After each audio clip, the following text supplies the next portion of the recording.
Yes, guys, what's going on? Speci here. Today, we have every single card from the Way of the Witcher expansion. We're going to put them into 5 tiers. And I'm joined by my good friend and Twitch streamer and YouTube Gwent extraordinaire, Mr. Cheddar Paul. What's going on, bro? How you doing? How's it going? Nice to be here, mate. So, guys, make sure you follow Mr. Cheddar Paul on Twitch. He's an early morning streamer, usually. And YouTube, I believe there's going to be some deck Gwent content coming out with this expansion. Is that right? Oh, yes, there certainly will be. Let's have it, mate. So the tiers are Pella. Of course, that's the best tier. Everyone knows the Pella's the best card in the game. We've got Solid, Meme, Meh, and Scrap. So we're starting off with Alza. Talk to me about Alza. Where are we going? I think, like, he's obviously made an appearance at a tournament recently. I mean, he was solid in Masters, and he does have such a high roll, but I think with the balance patch coming, he's definitely got to go on the meme because he's losing the spear tip. Yeah, so in Neuromancy previously could play spear tip, and I had that double spear tip play, but spear tip's actually been buffed, which means it can't be pulled from a Neuromancy. But I think this card deserves to be at the very top of meme because it still is a meme, but yeah, it's actually decent still. But I think it's got to be meme. High roll meme. This is like the top meme, I reckon. Up next, we have this lady is called Snowdrop. She is going to draw 2 cards, then shuffle 2 cards back to your deck. But whenever you draw a card, boost self by 2. What are we thinking? I think Snowdrop's going to be a bit of a sleeper. I think this is kind of the Matahuri of the expansion. And I think we'll see it more drawing 2 cards and being able to put 2 back, not just 1. Yeah, this card. And you play an 8 provisions for 6. And it's got Zeal, so you can hold it if you really want, like with an order. You don't have to play it. Not sure why you would want to, but I think we'll see this a lot more than I first anticipated. Yeah, this card's good, I think. Like in certain decks, in like Mother and Varus, if you're playing like some hyper thin, you can play this card, Snowdrop. It comes down at 6 points, and then you use your leader, and it buffs by 6 more points. So it would be a 12 instantly in that sort of a deck. So I think this definitely deserves to be in solid. We've got Massaplina. Is that what you call him? Malaspina. So this is straight in meme, mate. No questions asked here. Yeah, no questions. It's still to be seen how strong this will be, but it's definitely going to be a roll of the meme dice. Now, this card actually has some synergy with the next card we talk about. But this next card we talk about, Mr. Cheddar Paul, is only going in one place, and that is right at the top. This card is absolutely broken, in my opinion.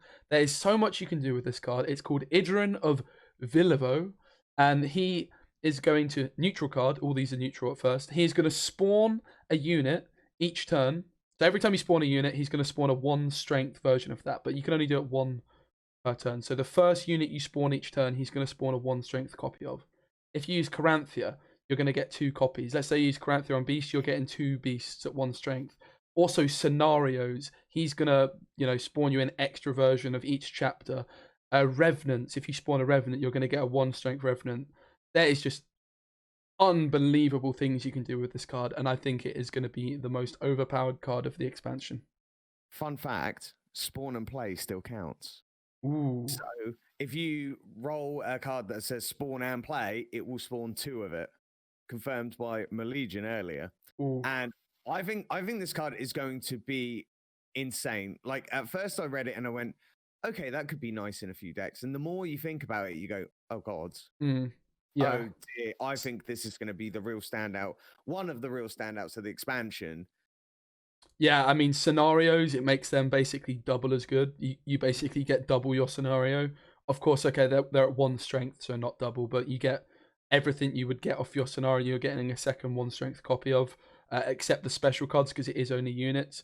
Also, cards like Koshchi that are going to be spawning lavas potentially. Leader abilities like mobilization. Adalia reinforcements. Oh my goodness, there's so much you can do. This card gets nerfed, mate. There's no way it doesn't, in my opinion. Yeah, I think the best ones that will benefit from this are definitely going to be monsters and NR. I agree. I mean, you play Igor as well, though, in Syndicate is something I've been thinking quite a bit about also. Oh god. Yeah. There's so much. Yeah.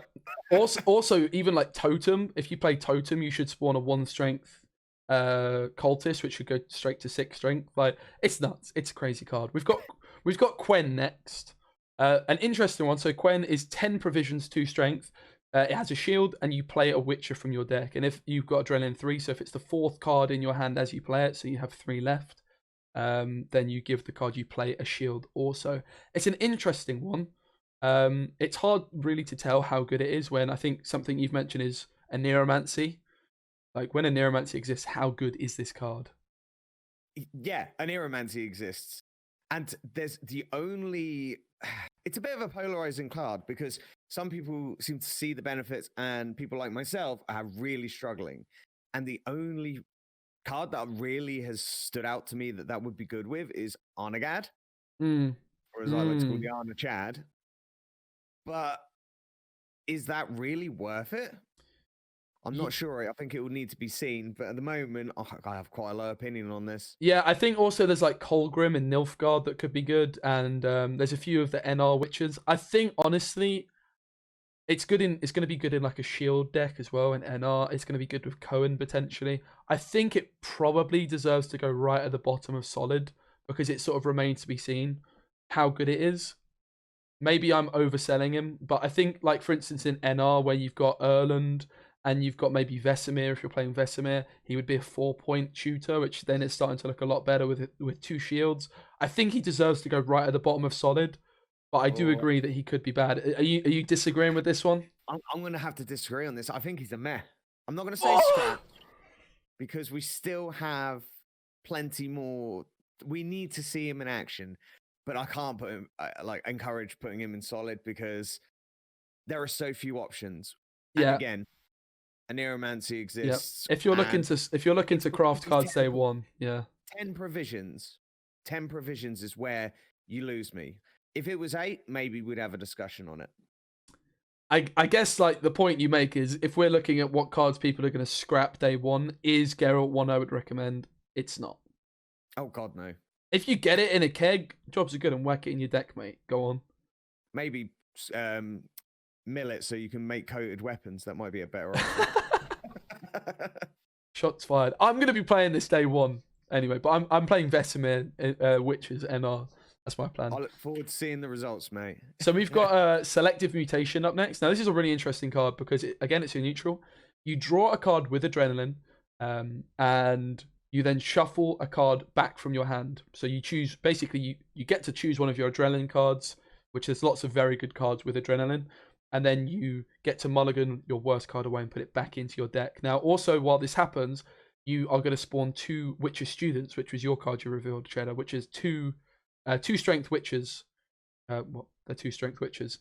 And while this card is only 4 tempo, it's a tutor card in a very unique way because you're tutoring a card by putting it into your hand and not playing it. So, for example, if you're at 8 cards and you're just looking to, go into round 3 for a long round, you could play this at 8 cards, put the card in your hand without playing it.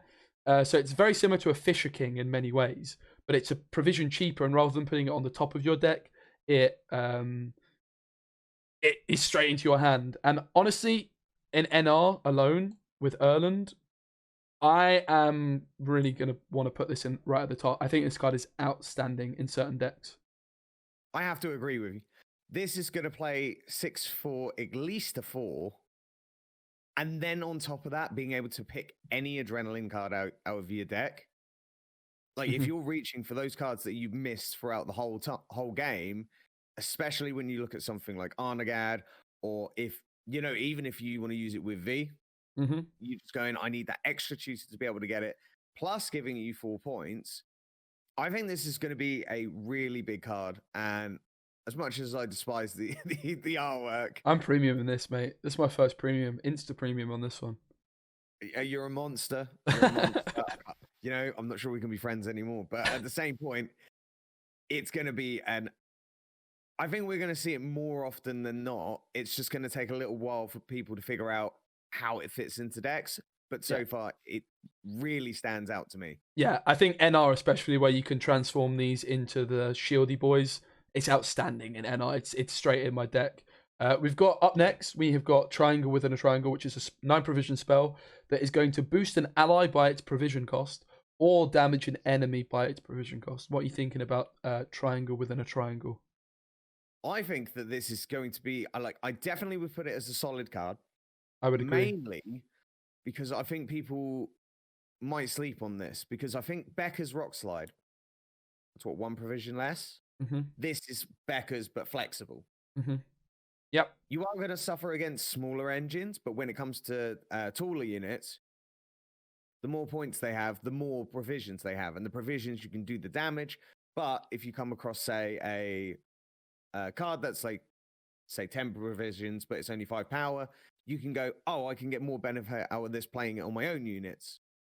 And there's nothing saying you can't put Becca's and this in your deck as well, like both of them together. So yeah, I think this card's decent. If I had to pick between putting Becca's in my deck or this, I probably would still go for Becca's in most decks, because like Assault and things like that, this isn't going to be able to deal with. But as you mentioned, like if you've got like a big high provision card in your deck that you're always happy to boost up, it's going to be very nice. And obviously you've got that Alza synergy as well. You could boost Alza, or like let's say you pull Regis off your Neuromancer, you could then use this on Regis while spawning another one of your units, and that is going to be really, really solid. So I think this card is decent for sure. It will work really well with Alza in that case, yeah. Up next, a card I really like actually, I will not deny, it's Beringer.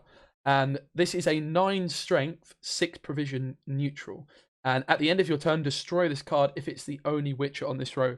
Again, as a Northern Realms fanboy, I'm pretty sure this card is just going straight into my Northern Realms deck with all the Witchers. So I am, honestly, because it's a neutral card, controversial, I'm going to put it in MV Pella. I think this card is just going to be very, very good, particularly in Northern Realms. But like, there's so many Witchers in this expansion, and there's going to be some decks that you have enough Witchers where this is just going to be a nice 9 for 6, which just seems like a really nice card to craft on day one, because you can put it in all your decks at the end of the day. What are you thinking about the MV Pella shout for this? I think it definitely has a good argument for it. The fact that it plays 6 provisions for 9. The only weakness it's got is probably the new Scoia'tael movement. Because they could at least go, well, that's going to be an easy kill. It's in the row. Oh, mate. I thought it was on the board, on your side of the board. I've been reading it wrong for 3 weeks. Yeah, it's only on that row. So they just move him away and he just goes, bye-bye. But playing for 9 power with 6 provisions, I think is very solid. And with the amount of, as you said, Witchers that are going to be out there, be it from Witcher tokens or generally just any kind of deck we'll see from now on, there's going to be the flexibility for him to go in. I don't think he's an auto include, but I think he's a very good consideration. Yeah, I think maybe like with how good this card is in particular, maybe he doesn't quite deserve that MV Pella spot, and we can always move him around. I think now that I know it's row, I definitely see that it's not as good as I was maybe thinking. Still the seems solid. An MV Pella. Yeah, the art's quite something. It's a unique one, isn't it? Yes. Okay, up next, we have got this lovely lady whose name is... I've got it here. I can see her. I had it before. She's called Maxi Van Decker. That's right. And she's going to look at your deck in order from top to bottom. So you get to see the order of your deck. And then, if you would like to shuffle your deck, you can, and also place a card on the bottom of it. So you can either leave your deck exactly as it is, or shuffle your deck and then place a card at the bottom. And of course, if you shuffle your deck, you're not able to see it afterwards. So it's kind of like thinning, because you get to put a card at the bottom of your deck. So it thins in many ways, because you're going to guarantee not drawing into that. But obviously it's a 6 for 6, which is pretty below the power curve at the moment. What are we thinking on this? I think this has a lot of potential, and I've given this card a lot of thought, and I think it's going to be one of those ones that the 5-head mind will find better results with it. It's knowing exactly what's coming makes your mulligans a little bit easier, and you know when to stop. But the value down the road may not be worth the 6 provisions. Yeah. For a 6 power unit, 6 for 6, as you say, it's a bit below the power curve, but it could potentially be stronger once we see it in action. I think on the surface it looks okay, but anything down the road, it's either going to show that it's worse or better. And I'm quite finding it hard to see where that goes. Are you going to put this card in any of your day one decks? No. I think this is not quite scraps, because as you say, I think there's definitely some things you could do with it. But I think, even though I really like this card, it's thinning. I mean, I think a lot of the cards we've got in this expansion are solid. Like if Geralt's down here, like there's no way Maxi ain't, in my opinion. Yep, I think that's a fair deduction. Okay, we've got the Witcher Student, which obviously is broken. It's a 2-power, 2 provision token that Mr. Cheddarpool revealed. So that's going right at the top. Would you agree? Yep, got to be at the top. It's going to be one of the most common cards that you will see in these Witcher decks, and it will probably play quite big into your game plan, even though it is just a token. Mm-hmm. Now, up next, we have the big Nilfgaard powerhouse, whose name is Ivor Eviline. This guy looks like Bronn out of Game of Thrones. It just does, mate. This card is swapping this unit's power with an enemy unit. However, at Adrenaline 2, it just damages by 4 instead. So it basically gets worse when you've got 3 cards or less in your hand. So if it's the 3rd card you're playing, if you've got 2 left.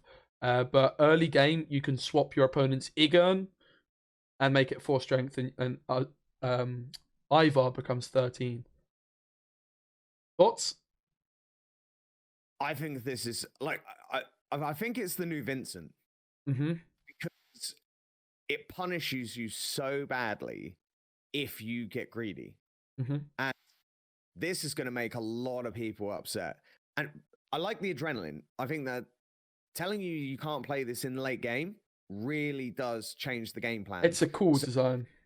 Yeah, it means you cannot use your Ozrel. And I think it's probably better to secure round 1 with this card, maybe round 2, because as you say, you play Ugern, monster players are known for playing in the first 2 turns of round 1, punish them for it.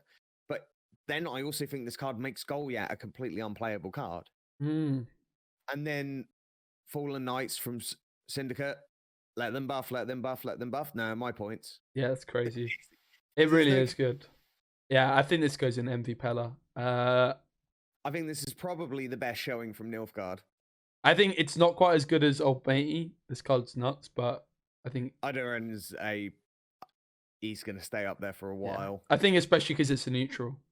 Okay, up next we have one of the first artifacts, or the first artifact. I believe this is the Nilfgaard artifact, if I'm not mistaken. Yes.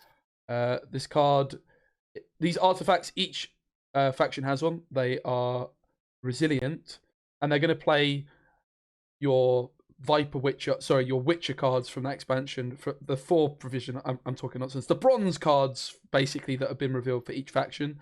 But then also they have an order that you could use in the following round. This one, so is spawning Viper Witcher Adept, Viper Witcher Mentor, Viper Witcher Alchemist. But then the order is move a unit from your opponent's graveyard to the top of their deck. So you get to move one of your opponent's cards that they used in the previous round, or you've removed, and put it on top. And there's various synergies that you can use, such as even with many of these Witcher cards, where you can get value from like the highest value card that's in your opponent's deck. You can play Cantarella and play it yourself. So this one seems like a real solid one to me. Thoughts? You going to pronounce it? Gathar Gaved. Hey, good effort. Good effort. I think this is going to be an absolute nuisance.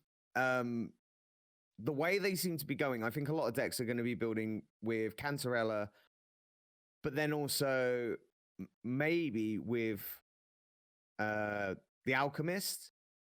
It plays straight into the setup for it because you can hold it. You don't have to use the order straight away. And I think monster players are really going to suffer from that. But the fact that you can move any unit is... It's a lot. Painful. But then you can also play it with the Viper Witcher Mentor to be able to match its provisions. I think it's going to be a real nuisance for monsters who are very much into their graveyard cards. I think, honestly, Mr. Paul, in the interest of time, we can probably just put all these artifacts.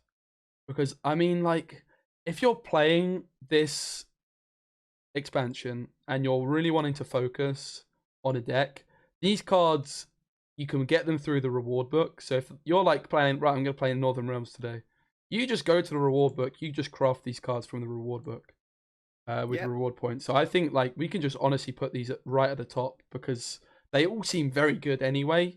8 provisions is like a weird range of a card, but it's a resilient artifact, mate. It just seems good to me. Yeah, well, they all do similar things as well. My only dispute is the Northern Realms one. To me, it just seems like head and shoulder weaker than the rest. But I I'm think sure I'll be proven wrong. I think I've had a long think about the NR one. I think honestly, what the NR one has going for it is the flexibility of the bronze cards you can play with it. I would say that honestly, you can get some great value off of it because you could play for like double carryover with the if you're a certain card, it's the Griffin Witcher Mentor. Yeah, Adrenaline 4, he boosts a card that you draw by 2, so it's like more carryover from that. And also the Griffin Witcher Ranger, like that card late round can get insane points. So I think honestly, I'm gonna give it the benefit of the doubt. And also 3 buff, like you can do like Iron Sace, you could do Cohen. I think even though it's a weird design, I back it. I actually think it's good. The longer I thought about it. Can't wait to see him in action, and I'm sure they will all show their benefits as we go, because some seem stronger than others, but I think because they are, it's nice to have some new flexible artifacts, as you say, with resilience. So yeah. So also the Syndicate one's kind of interesting because the card text is a little bit debatable on exactly what it does, but the order on this moves a poison from an ally to another unit, which would suggest that you can move one of your own poisoned units and remove the poison and put it on your opponent. And essentially that's like a morale that is resilient in many ways. Same term, morale. That is broken, by the way. And yeah, that has been, the word on the street has been pretty much in agreement with that. I think that okay, this card becomes the best then. I think that one is pretty much head and shoulders above the rest as far as the artifact cards go. But I do believe that Nilfgaard and the monster ones, very good. And there will be viability for all of them. Yeah, I agree. That's very scary though. That you can. Let's not talk about it. Let's move on. It scares me. Colmgrim, I believe, is this geezer's name. He's a Nilfgaardian card. He has Adrenaline 2. He's 1 power, 9 provisions. At the end of your turn, boost self by the difference between cards, between number of cards in player's deck. So again, if you're playing like a hyper thin and you're clogging your opponent's deck, this card is going to get 3 turns, I believe, to get value. It's going to tick for 3 turns. But also you could pair it with cards like Mata and Isbel to extend the round in Stregobor. And of course you could play it through Geralt Quen as well and give it a shield, potentially. This card seems really solid to me. I think this is one of the cards that is going to be a lot stronger than people anticipate. Especially as I've noticed people seem to forget that just because it's hit adrenaline, it's going to do it once, and then next turn it's going to do it again. It's not only just going to buff once. I think it buffs 3 times, right? Because adrenaline means you'd have 3 cards in your hand. You play Colgrim, so it would tick at the end of your turn, and then when you've got 1 card left, it would tick, and then when you've got no cards, it ticks. So it ticks for 3, and then if you play Mata, etc., even more. Yeah, that's correct. And I completely think that Colgrim is going to be a bit of a nuisance. I think we see a lot more defenders. But I do believe, as you say, Quen does make this card better because he is one of the few cards that is a 1 power card. And we remember what happened to Morntart. So the SK boats just ruin it. But I think that Quen will help with the survivability of that. I still question Quen's provisions in that case. Yeah, I think this card, it's very susceptible to tool punish as well. It's, you've got to play it late, and it's not going to get all its value like a Gord in 1 turn. So if you have Last Say, it could still get reset for like a lot of points. But it seems pretty solid. Up next, we have Shaggy's Reveal, which is Warwick, the All-Seeing. It's a Witcher, 7 power, 8 provisions. On melee, he puts the highest cost card in your opponent's deck to the top, and on ranged, you put the lowest cost card in your opponent's deck to the top of it. I think solid. Would you agree? Seems pretty good. I think he's going to be solid because of the synergy that goes with him and the other cards, especially the artifact card. So you could is it not the artifact card?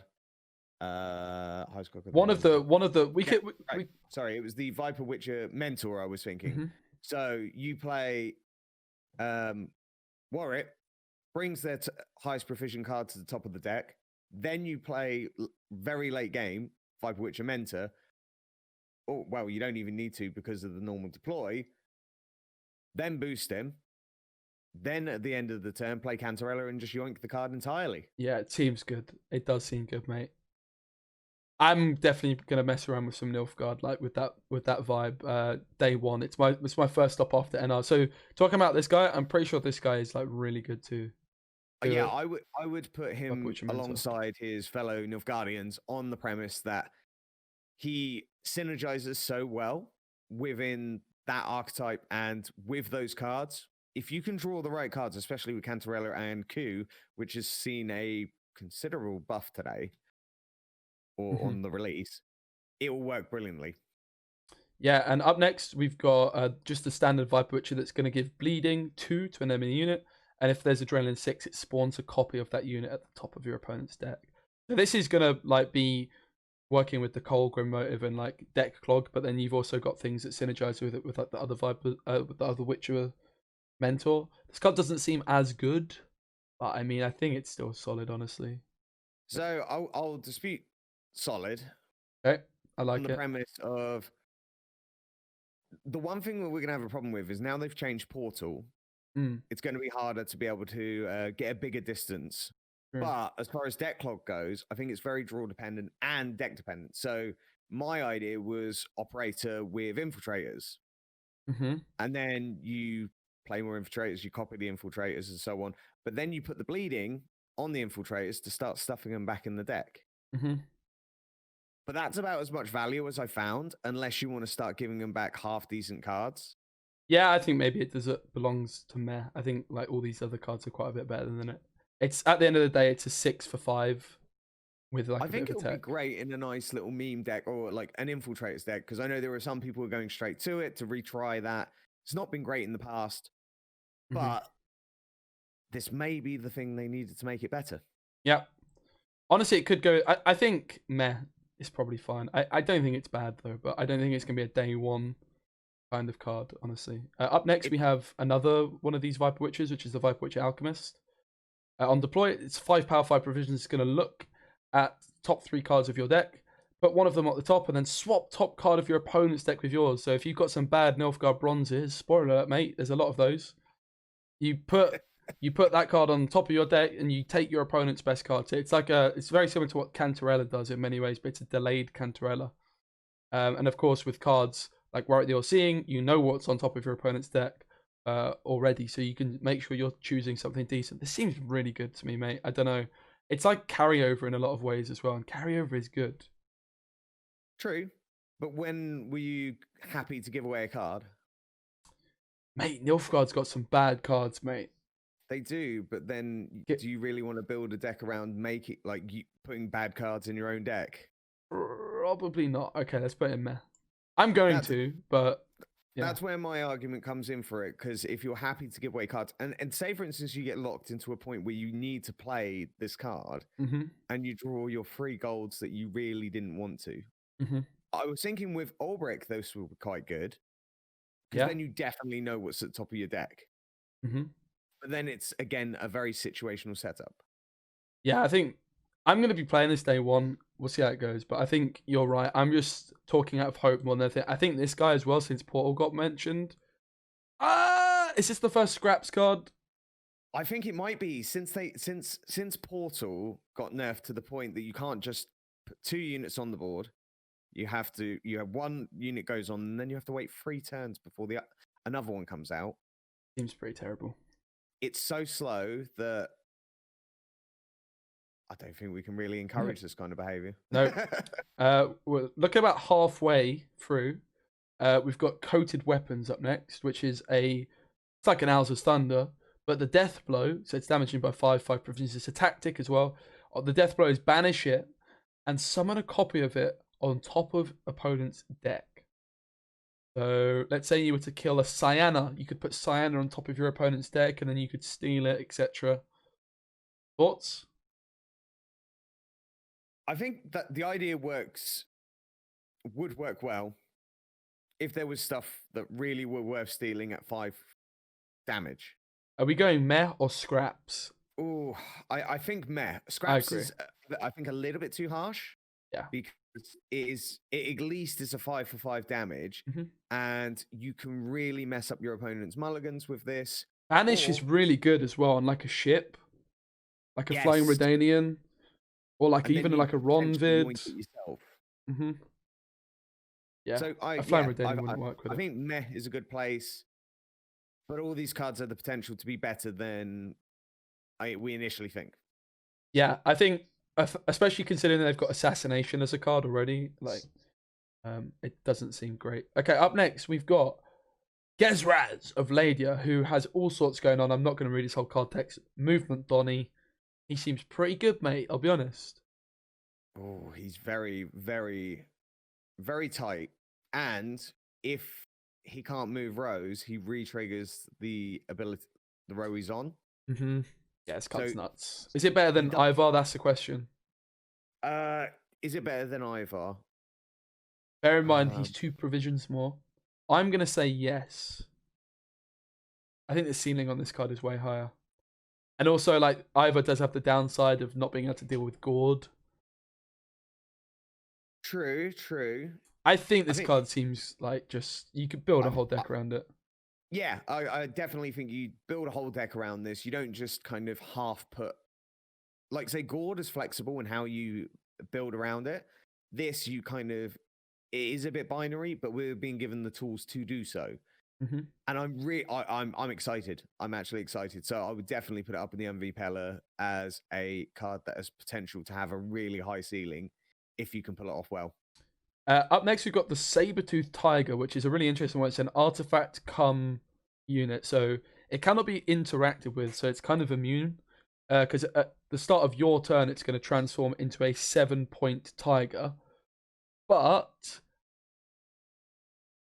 at the end of your turn, oh no, with an order, card confuses me.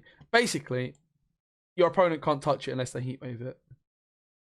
Yes, they can't touch it at all.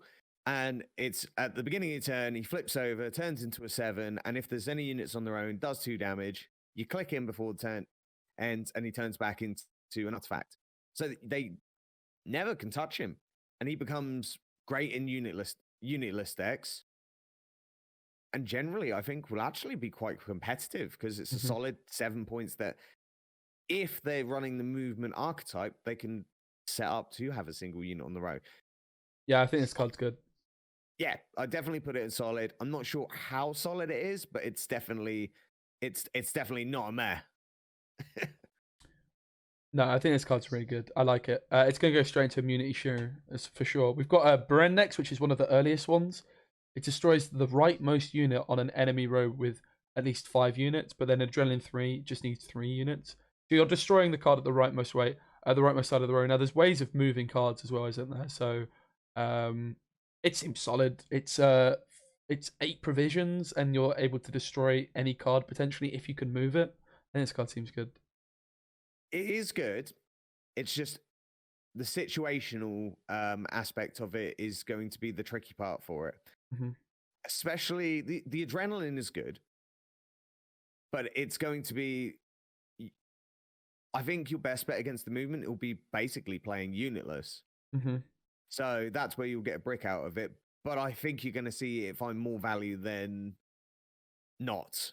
So I think, like, the question is, how good is the movement leader as well with these movement decks? Because if you're playing the movement leader, you're investing 1 leader charge with this card, and it's just removing any card from the game. It could remove defender, it could remove, anything tool. Yep. So I think this card just seems decent, honestly. And Guerrilla Tactics has 16 provisions as well. Mm-hmm. We have Gator next. This card seems nuts, Mr. Paul. It is a 5 power 7 provisions deploy. Move the other card from this row. Move cards from this row to the other row.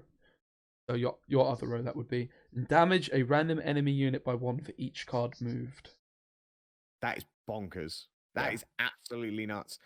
Because you rely on filling up your rows with the Scoia'tael movement, and they've given you a lot of cards to be able to do that with, and then you just stack them all in one row, plays Gaten, and then you can do up. I think his maximum is 8 damage. 8 damage, so you can play him there. So that plays for what?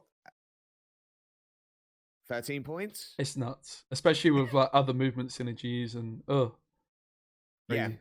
This movement's going to be bonkers. No, it really, really does seem nuts. We've got another Cat Witcher here, just the Cat Witcher itself. At the end of your turn, move self to the other row and damage a random enemy on the opposite row by 1. Adrenaline 4, damage it by 2 instead. So it's like the old Archball from beta. 4 power, 1 point per turn, but also movement synergies. But then when you're at 4, it's going to damage by 2. Seems okay. What do you think? I think it's a solid card, easily removed as it is. But my logic with this is, if you pair, but like for one round, if you have a matron in each row, he's going to be buffing every single time. Black Banner sentries, put him on the back row, buffing each time he moves. So on his own, pretty good. With them, brilliant. And we have the Cat Witcher Mentor, which is a 1 power, 5 provisions. Boost up by the number of cards on this row. Adrenaline 4, whenever a card appears in this row, boosts up by 1. Like, this is like a bad Mahakam guard, right? Whatever it's called. It's like a bad version of the Dwarf.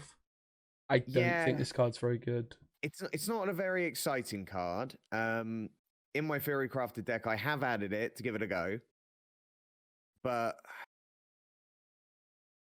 okay, right at the bottom of meh. We won't put it down with this guy.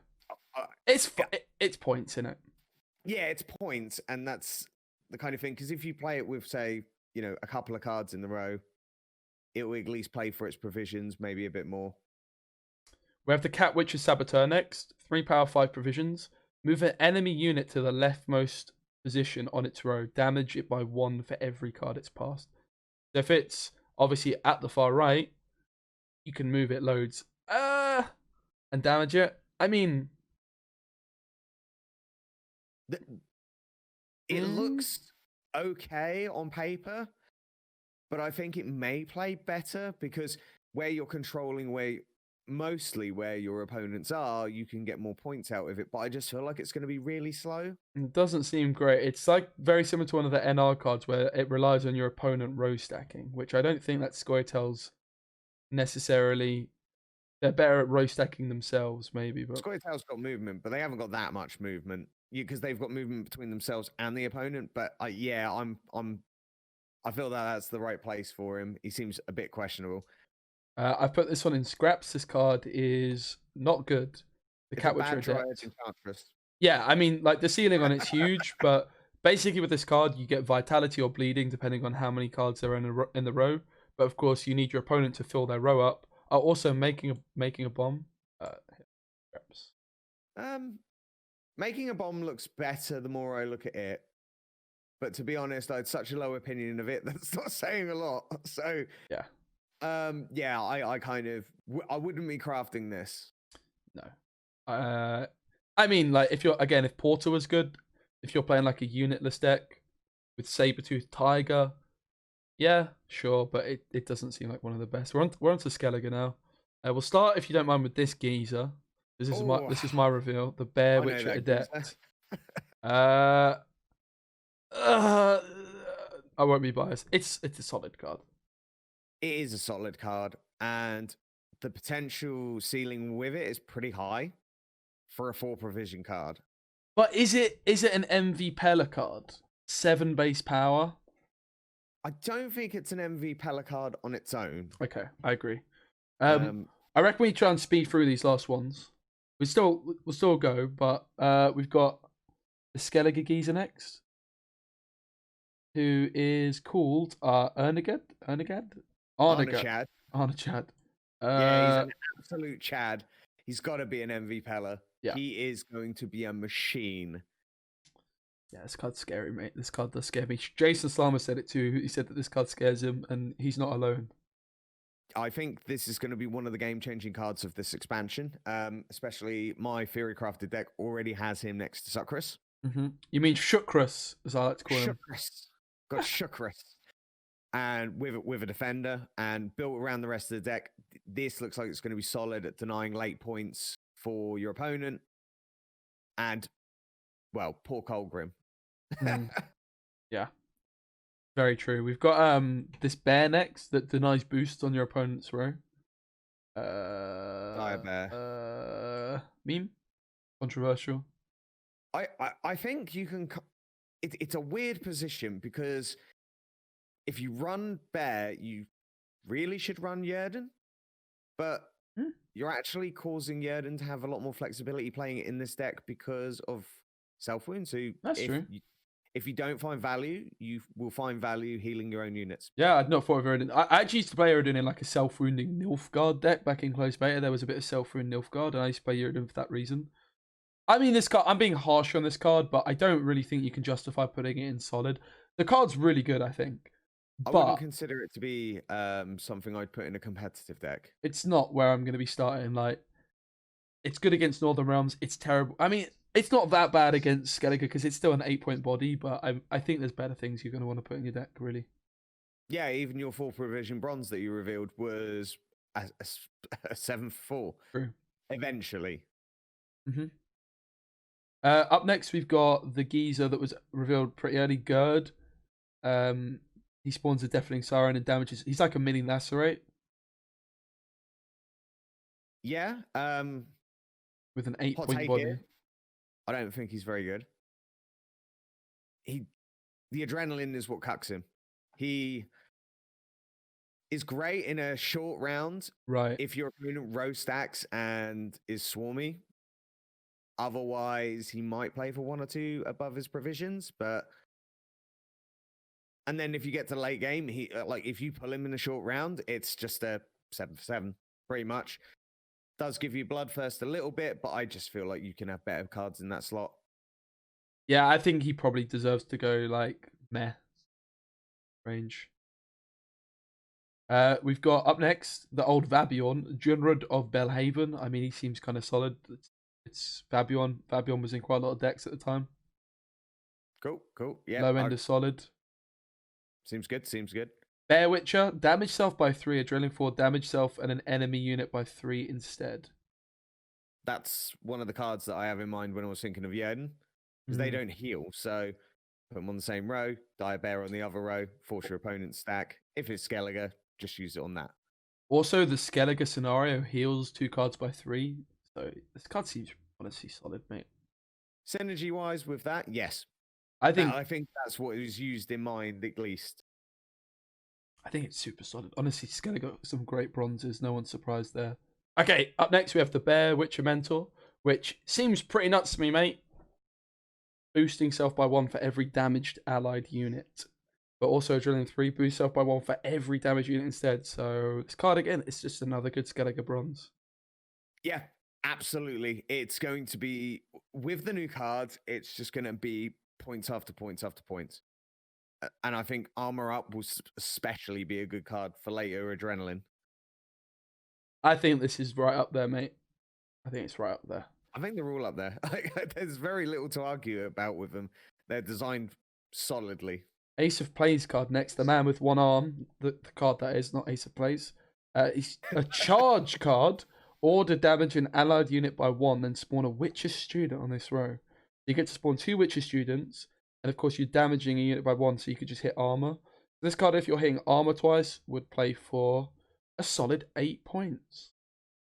That's fantastic. For what it is, that's brilliant. And if you pair that with Queen's Guard, which I know that's why Ace of Plays got it as well. Ace of Plays is a big Queen's Guard fan. Yeah, what a guy.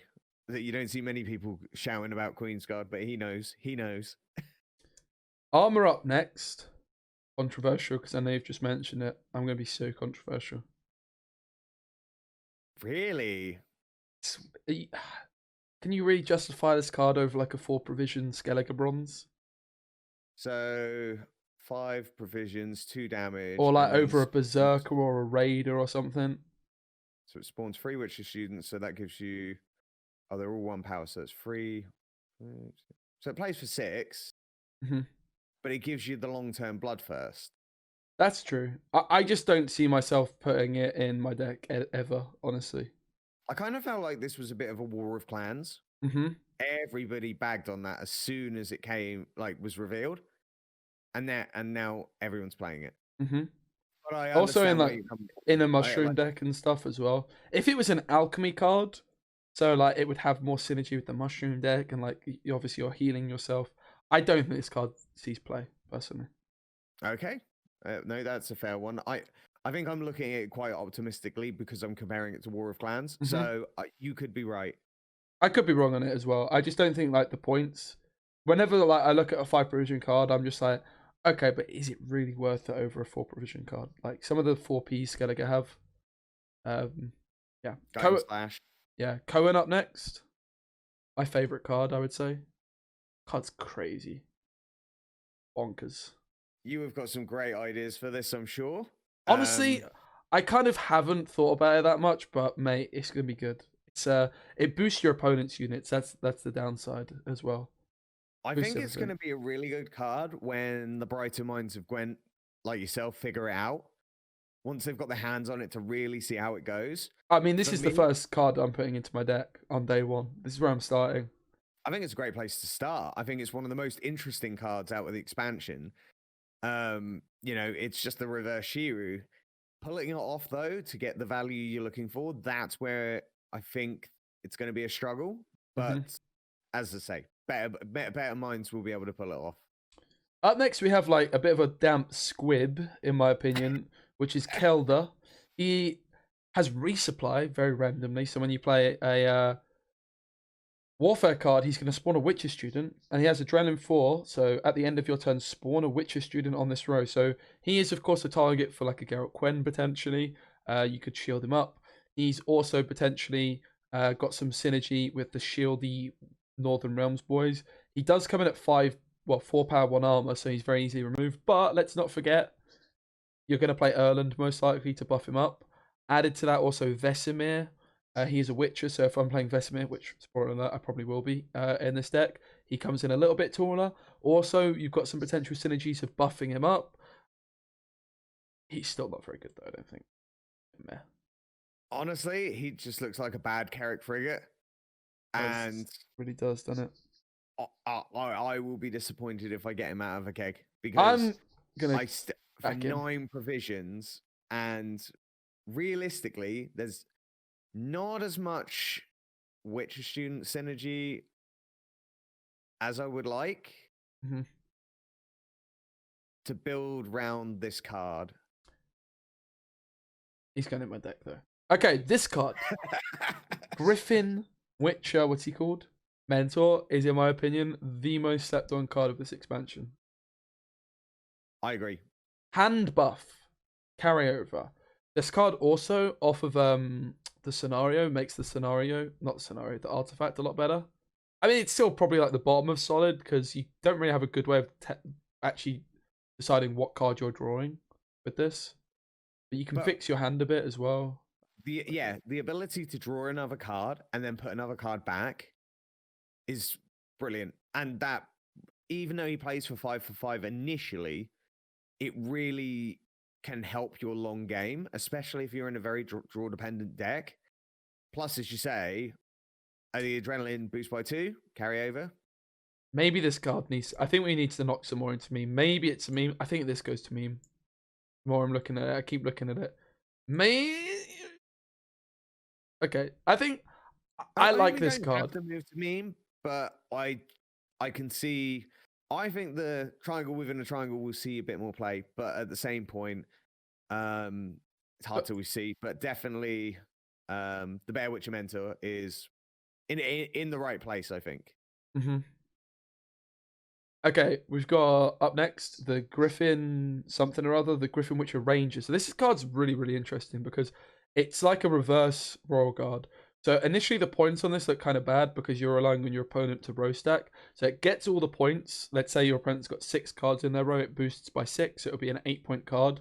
And then you can transfer the boosts to another card. Now, a lot of the time you're going to want to play cards, bronze cards early. This is a bronze card you want to play late. And honestly, in Northern Realms, that's quite a unique thing because a lot of the time you're putting bronze cards in there, just engines. Added to that, like the synergy it's got with the Shield Adept Griffin Witcher that is coming up next. And like some fun things you can do with it, like keeping up your engines alive and also go for like a Mad Kian play or even like an Arch Griffin. When I first looked at this card, I thought it sucked. The more I looked at it, I actually think it's pretty okay. It's the flexibility of having an order is really good. And as you say, is a later player, boosts up by every unit on its row. I think this will be a good counter for Scoia'tael and their row stacking movement ways. Because the more they do it, the more benefit you get. And it also gives this deck the ability to run the dueling cards again. Mm-hmm. I know they're pretty controversial in shield wall decks, but this at least you can get, say, a few buffs, transfer it over to Ansi's on a front row, and then it's not just it's not just the full power. I see like this being an uprising list as well with witches and Erland. So like being able to save your leader charges seems nice. Also, you can use assault on this card for even more boosts. I don't know. Yeah. It does seem kind of cool to me. I actually really like it, honestly, the more I thought about it. Also, this Adept, I really like it. It's one of my favorite cards that's been revealed. I think it's Resident Sleeper. I think it's really good. It's got potential. I'm still to be convinced. I wouldn't say it's meh, because, you know, you can get it to work with Pogner, and generally shields are a nuisance to any kind of damage. Just being able to protect that 1 point each turn, whatever you get, works out to be pretty big by the end. I think what we'll do with these NR cards, I feel like I'm probably the only person in the world that actually thinks these are decent. And I think you're talking more logical. I'm talking maybe more with hope. I'm going to, if that's okay with you, put them right at the bottom of solid because I have faith. But I think that's a fair place to put them, because you'll see something, and this is the great thing, is that you will see something that I won't necessarily see. And I am looking at them logically, but at the same point, I've been wrong many a times, and there are greater minds that will figure this out. The one thing is, though, that is good about the Griffin Witcher Adept is that if you have two of them on the board, you can keep cycling them to transform themselves into Griffin Witcher Adept, so that refreshes their shields. And if you've got a Tormented Mage getting charges, which is easier said than done, you need to maybe have some stockpile action. Hey, there you go. It's just a bad idea the more I've thought about it. But yeah, it would be fun. We've got a target practice next, which is another Northern Realms card that is probably not that great. Boost by 4, spawn a Witcher student on that row. Of course, that's going to synergize them with your fellas here. I'm not going to put it in scraps, but I think it's probably like... It plays for a 6. And also, like, if you compare it to a Crack Marine, at 1 point off a Crack Marine, but it's non-devotion. Yeah, having to play like a warfare card that is like that's non-devotion, it gives you the flexibility, and it actually, if you can play that with the Griffin Witcher Adept, then you can start cycling it around without having to necessarily have a second Griffin Witcher Adept. Mm-hmm. You can't guarantee you'll get both of them, and it might start giving you the cycle you need to be able to get the benefit from it. Yeah. So a big part of my thought process with these Griffin Witcher Adepts as well is if you transform them loads, you can actually play Vesemir late in the round, and it's going to boost all your Witchers by 1.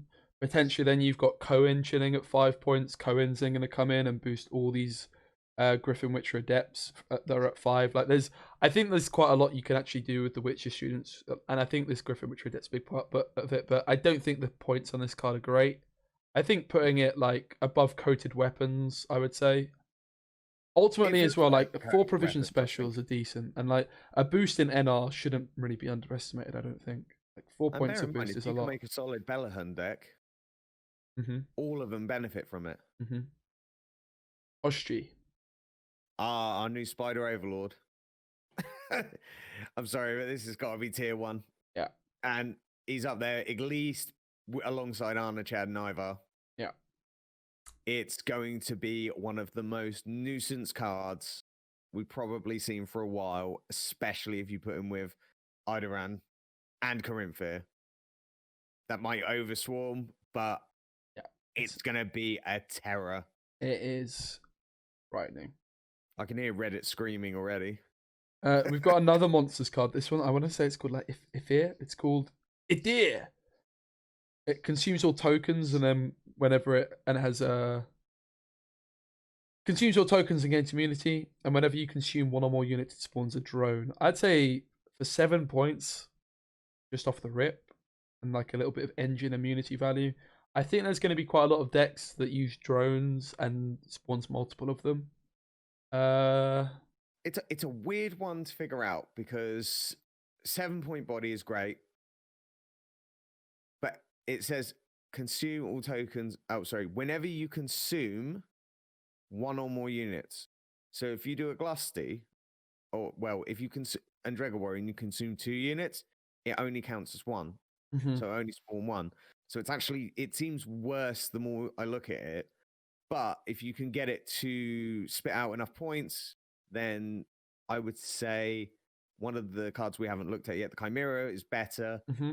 But there might be better ways of doing it. I'm a little bit unsure of this one. I think like maybe we put it like in the meme category because we don't really know what to do, like a little bit like the bear, but I could see it being good. I don't know if it's a meme. I think it's a meh. Let's do So it. I wouldn't really call it a meme. Let's do it. I'm done. We've got this card up, by the way. Oh my goodness. My goodness. What is going on with this card art? It's an absolute disgrace. The Were-Rat. How good is it though? Somebody got their lockdown gains. How good is this card? It's a really difficult. I think like it's similar to this. It's really difficult to assess. I think the fact that it's an instant consume on deploy makes it a lot better. You just place something next to it and it consumes it. So think of my initial thought is I think this is better than it looks, and it synergizes quite well with the hybrid, but that feels a bit slow. Because I'm thinking if you just like start putting Maruna down next to it, put Foglet down next to it, and it just starts chewing up these points, but you need to have a good Death Wish unit to do that with. But then you're just playing into a massively tall unit, and then you spawn all these rats. What are you supposed to do with the rats? I mean, if you want to go for a rat deck, you just play Plague Maiden. I think it will honestly go in meme. I think it has to go in meme for now because it remains to be seen. It's got such a weird placing amongst the cards. Yeah, I definitely, it interests me a lot. We've got Succubus next. Again, I think it goes in meme. It's a weird one, isn't it? It could be really good. Okay, so confirmation I got earlier from CDPR was if you consume both at the same time, one will come back. But if you get one from the artifacts, if you say consume both at the same time and one's already in the graveyard, 2 will come back. I think this is kind of going to be a bit like how many can you make with an operator or something like that. It's going to be a bit of a meme in that sense. Well, that's potential to be very, very good. It's just figuring out where it fits. And at the moment, I think there are currently better cards out there. So, it's clunky, innit? It's very clunky. Yeah. But it's going to be interesting to see what people come up with. Okay, we've got Fuka next. Why are you laughing? What's wrong with that? Oh, this card just seems really, really bad. Yep, I agree. I think it's better than maybe some of the other cards here, but I think we could put it in scraps. I think that there are so many cards that have been good that this can't be considered. Everything is so much better. And a 4-power Thrive unit is already... I mean, you just play in Dragalava for that, and you'll get more value from it a lot quicker. Chimera, this card is nuts, mate. This card is actually nuts. Honestly, have we got any bronzes up here yet? Maybe we're doing it wrong. This might go up here. Okay. I think that this is actually going to be a really good card, and I think you're in the right direction of thinking that maybe you'd be an MV Pella. On the premise of that, it's a 5 for 5. And if you play it late enough and you've got a row full of drones from, say, IDA or IDR, whatever the hairy worm's called, that can play massively over its provisions. Yeah, it's crazy. Like, especially with like Plague Maiden. I know my friend Green Knight, who's just like a bit of a wizard when it comes to building decks, was playing a bit of Plague Maiden, Triss, Bone Talisman, and like this card is just plays for so many points in that kind of a deck. I could see it being completely broken, to be completely honest. I think let's put it right at the top of Solid. I think that's a good place for it, especially that it already has 5 power, and all you have to do is consume 1 unit and then boost 5 units. Then you're already well ahead of what you should be earning from it. Next up, we have Spontaneous Evolution, Mr. Lionheart's card. This card's super weird, mate. I am not convinced by it personally. How about you? It is a weird one.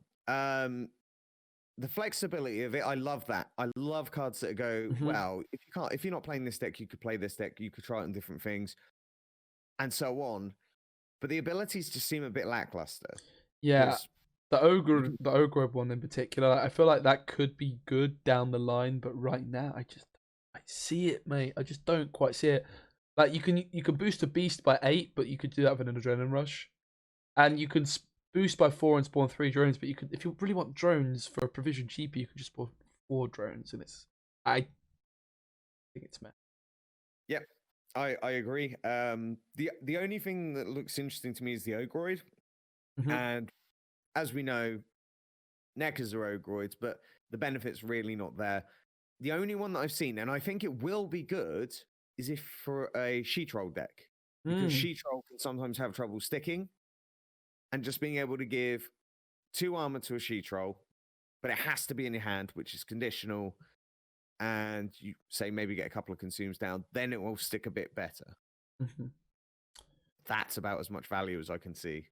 We've got a Fallen Railer, one of the big bad boy syndicate cards. This Really is a difficult spicy one. card to assess, but I'm pretty sure it's good.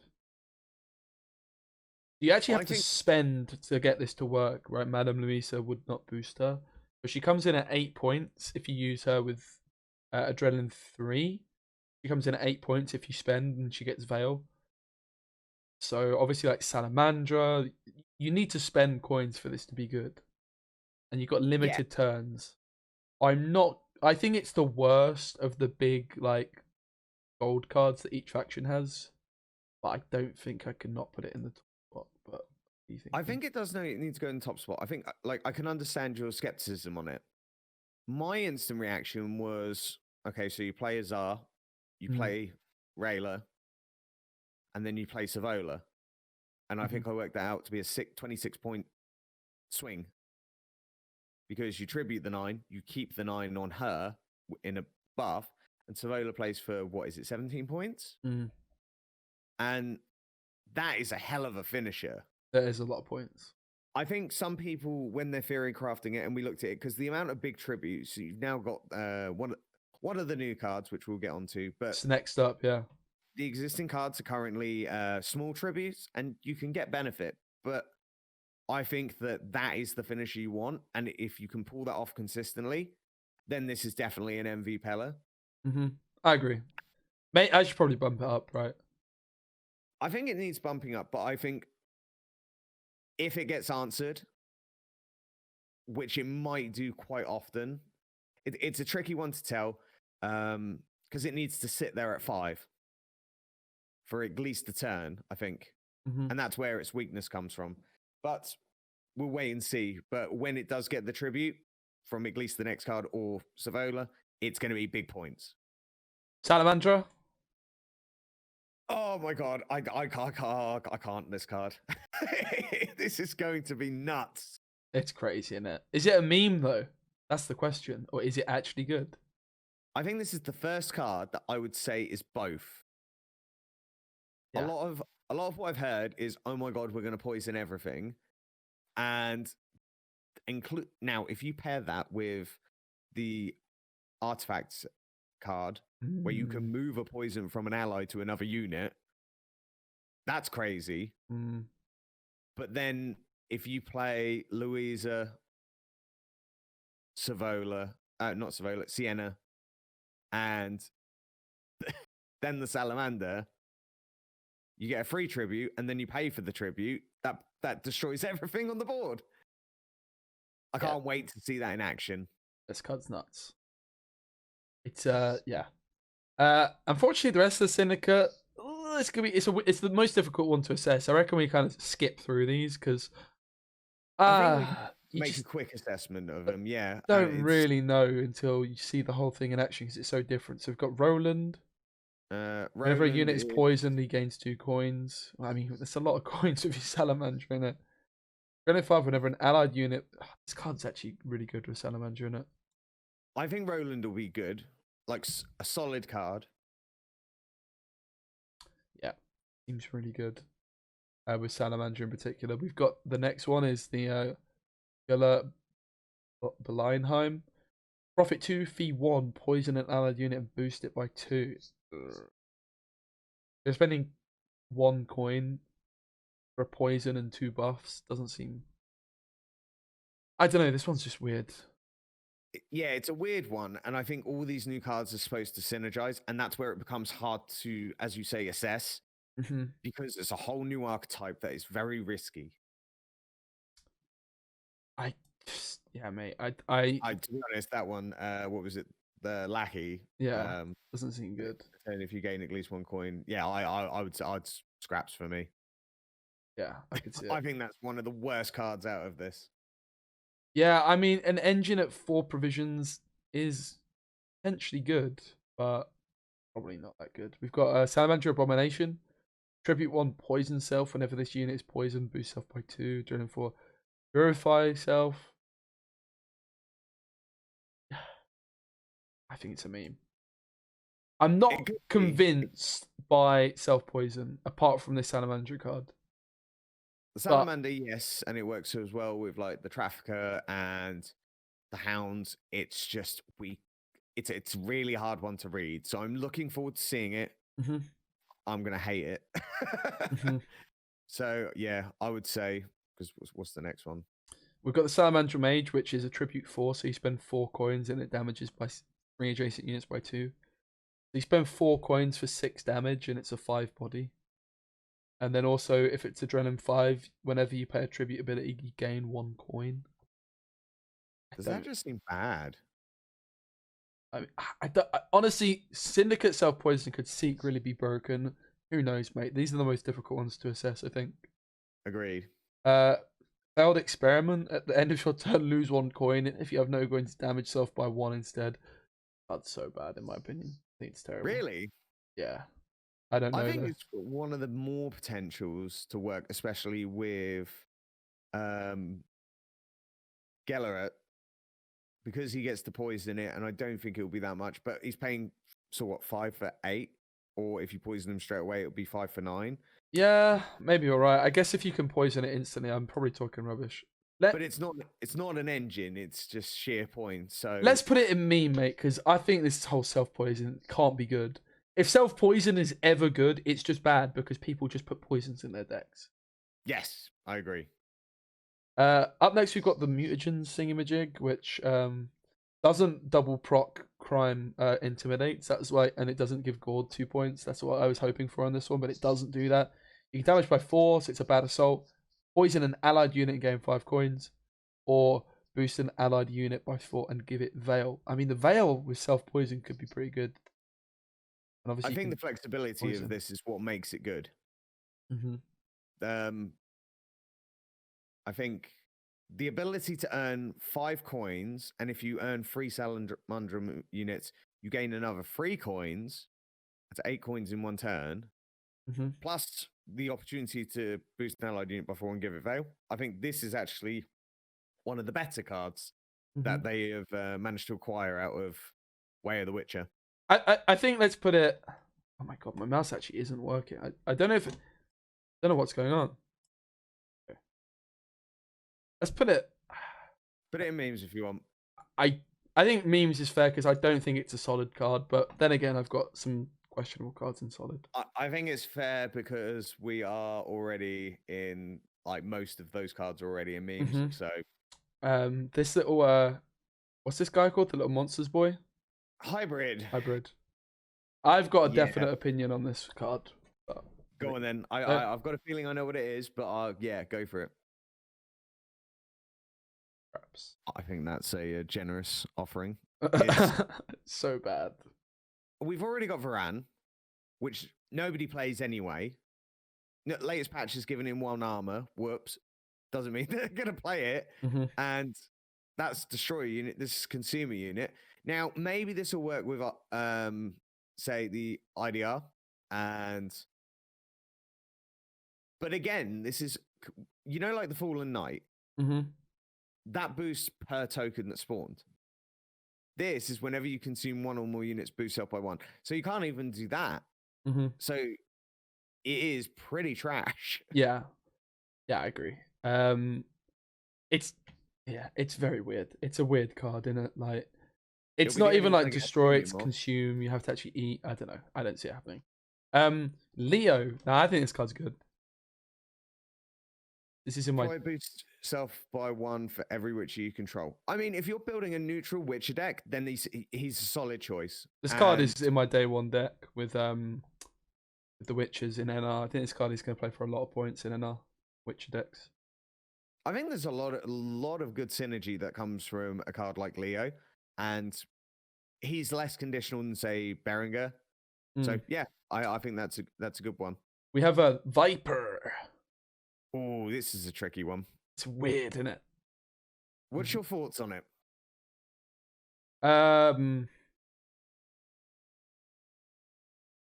I think that it is probably a meme, but I could be completely wrong because I need to see it in action, mate. You know what I mean? Because I was thinking it could easily be Unreal, but it also like could just be terrible. What are you thinking? I think it's a card that only finds value until people stop playing Lippy. It completely encourages people not to play Lippy, and a lot of people will say, "Oh, well, it starts. Is it the lowest unit it starts with? Lowest provision. Yeah. So this, if you do it right, will start tearing away at their low end. Once it gets to 5 provisions, to start taking the Queen's Guard before they've Lippied. So they're either going to Lippy really quickly and get the Viper in their deck, or and that kind of messes up their game plan. It stops them pushing so hard in round 2. And to be honest, I think this stops people playing Lippy. Yeah, like this card's a weird one, mate. I think it's got to go in meme. How good actually is it? It messes with monsters on the premise of, okay, so you go for a fruits deck. You're running ghouls and griffins. Griffins are like what, 5 or 6 provisions, but then on El Conquerors are 7s, and they ruin your ghoul value. But if they manage to get you in a short round, they punish you from passing early. Play this, and you've played like 3 cards. You played Abraxa, something else, and a Ugin. It's not going to take it long to get to that Ugin, and then it's gone. So I think it really helps with round control, but I think it finds less value more times you play it. Where are you wanting to put it? I'll stick with me. I'm in agreement with you. It's a shame because it's a 7 body, which Nilfgaard needs the points. I do think it really does counter SK Warriors as well. It could be really good. It really could. If you get this card back, it's outrageous.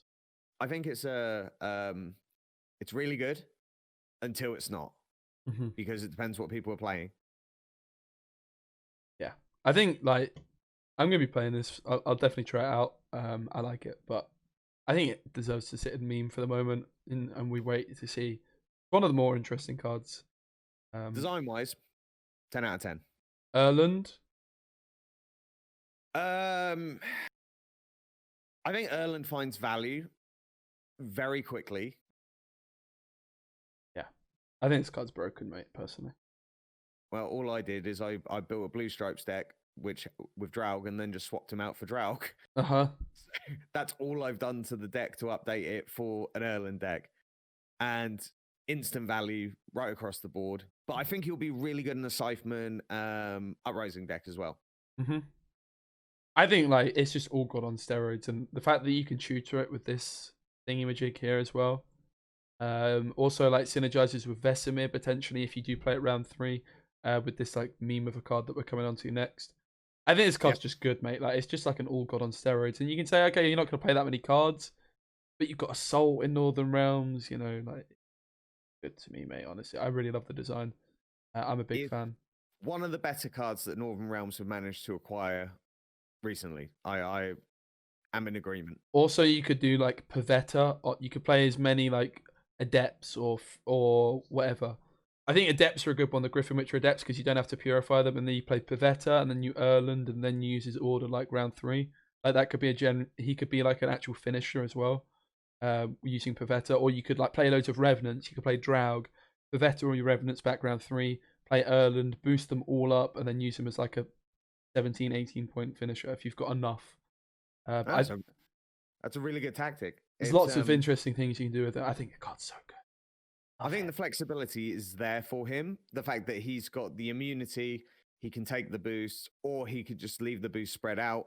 Again, the flexibility is there, and that is probably what we need more of at the moment. And we've got Arch Griffin, straight into meme. Yep. Sorry, did I say meme? I meant scraps. God's so bad. Okay, we'll put it in meme. I kind of want to put it in scraps, though. Nah, it's a meme. This card is good if your opponent somehow misses their heat wave. It's a meme that just isn't that funny. It's 5 power, easy removed, and you need to keep putting it back in your deck somehow, or you're keeping it alive for the end of the round, and somehow drawing it as well. Yeah. It's considerably out of AA range, which I think is a good thing. But I'm keen to see what people come up with, but so far, it scraps to me. Oh, the card's terrible, mate. I think it's so bad, but it's good bad. It's fun. I love it. I can't wait to use it. If there was a meme scraps pile, I'd put it in that. But for now, we'll let it sit in memes. Yeah, it's a very questionable card. Very randomly, because I'm an idiot and I've not done it very sensibly. We've got Griffin Witcher. Controversial opinion. This is our first bronze card that deserves to get an MV Pella. Oh. Let me tell you why, right? Let me tell you why, right? You play a Thor on this card, and your Thor works out like 19 points. I'm not even joking. Is that add veil and buff with points? Yeah, so you buff it by 4. So Fortune Teller would also work, but I was thinking the buffs are probably better because it's an engine. So you buff it by 4. That the Thor plays for 4 points, right? You then give a veil, which means it doesn't lock itself, but it damages by 3, so that's 7. Then the next turn, it's going to do... Basically, you're going to get the order again, so it's 8, and it's going to damage itself. That's 11. Does it one more time. It's 12. Okay, maybe it's 15. My maths is bad, but the Thor plays for like 15 points on this thing, mate. Okay, I won't put it in MV Pella, but mate, this card's so good. So are you going to start running for that card? Yeah, 100%. It's that good. Because you can also play one from the scenario as well, the artifact. So I'm putting Thor in my deck. Maybe Fortune Teller if like the Doomed works out like it's worth the Doomed. No, well, yeah, especially if you find a good value target. I guess the issue is you're going that deep in a round. Do you really want to keep a Thor in your hand? So maybe I'll run like, I'm not putting 2 Thors in, but maybe like a little one-off Thor or Fortune Teller, because Fortune Teller can do some cute things too, like dooming, like it's a Flying Redanian. So maybe a Fortune Teller is more reasonable, but I like this card a lot. It's not MVP, but it's cool. The fact that you're willing to adjust your deck to add this card is like you're the first person that said, yeah, I'll add that. But then again, that's how some of the best decks are made. Yeah, Fortune Teller is actually really good in this meta because you can use it on like great swords to deny Hjalmar and stuff like that. Like honestly, it's good. I like it. You can even doom the Viper. Yeah, I'm keen to see how that works actually. I think if it was easier to stop it locking, then it would definitely see more play. But if people are willing to adjust their decks and get the value from it, brilliant. Final card, because this is just a duplicate of the one we've already got, so I'll whack it up here. The final card somehow is V. This is V. That's the one. This card, you can build it in a way where you just never actually let your opponent heat wave it. You just can insta consume it. You can replay it multiple times. Thoughts? Oh, this is busted. If you have enough tutors, you have enough consumes, and you set up your board right, this will never stay on the board. The card is designed to never stay on the board. And it buffs by 3 every single time you consume it. Mm-hmm. And then they've reworked Imrelith. So now you draw a card, then choose the card to buff him with, and then it discards it. Then you've got yourself an Ozrel target. I'm not running Ozrel in my deck. I'm playing it a bit more sensibly, but he still gets at least 4 cycles of buffs. Wait, that you can never Ozrel this though, right? Because it always goes back to your deck. You can with Imrelith, because when you draw him from your deck, which, by the way, if you pair him with the artifact, move the highest power unit to the top of your deck, then you play Imrelith, he pulls the top card from your deck, and what he does is he discards V, so he goes into the graveyard, and then boosts himself by V's power. So that could be a 20-point buff, 17-point buff, for example. Then you've got an Ozrel to do it all again. That's the only way you can get him in the graveyard, is by discarding or it being locked. Interesting, especially with the scenario synergy too. Yeah, that seems to be the way this is to be played, and I think the synergy with that is really good, and it still plays into a Death Wish deck. You can play it probably with Haunt as well. Luckily, it's got that tag.